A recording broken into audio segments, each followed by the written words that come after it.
Sa usa ka pribadong menteryo sa Pulanco, Zamboanga del Norte, gilubong ang 57 anyos nga broadcaster nga si Juan Johnny Walker Humalon Domingo sa buntag, Nobyembre 12. Gawa sa iyang pamilya, kaubang nihatod ang ilang mga paryente, mga higalag duol nga mga kaila ug kanhi mga kauban niini sa politika aron mopaabot sa ilang suporta ug pahisubo. Hangtod karon, di pa gihapon madawat sa pamilya ang pagkawala sa ilang padre ni pamilya, kay di lang kini usa ka maayong breadwinner, mapinanggaon sab kini kanila. Bibuhon sab nga tawo kini si Johnny. I'm really hoping na mabigyan ng justice yung dad ko kasi hindi niya deserve ito at hindi ito deserve ng ganito. Mahal na mahal ko yung dad ko at hindi ko matanggap at hindi ko pa ma-sink in na ganito na yung nangyari sa kanya. Yung dad ko sobrang hirap para sa akin kasi yung dad ko masayahin at always grateful yun sa lalong-lalo na sa family po. Ang iyaan niyang si Roda, nga gikan pa sa Chicago, Illinois, emosyonal nga naghandom kay Johnny kung paunsa sila ginaatiman kaniadto sa iyang pag-umangkon kada mo bisita sila sa Calamba. Dili na ko makalimtan ang iyang kaayo.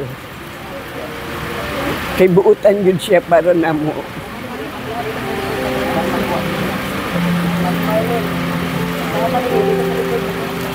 Karon nga nahitabo siya, sakit kay sa among kaugalingon, kalit ang iyang kamatayon.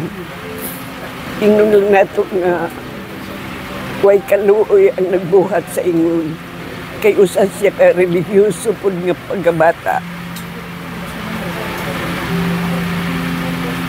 Dili na mo siya ikalimtan hangtod-hangtod. Naduso na sa Provincial Prosecutor's Office sa Misamis Occidental ang kasong murder o theft Miyerkules miaging semana ug nikabat na sa 3.7 million pesos nga gante ang ihatag para sa paspas nga pag-aresto sa mga suspek.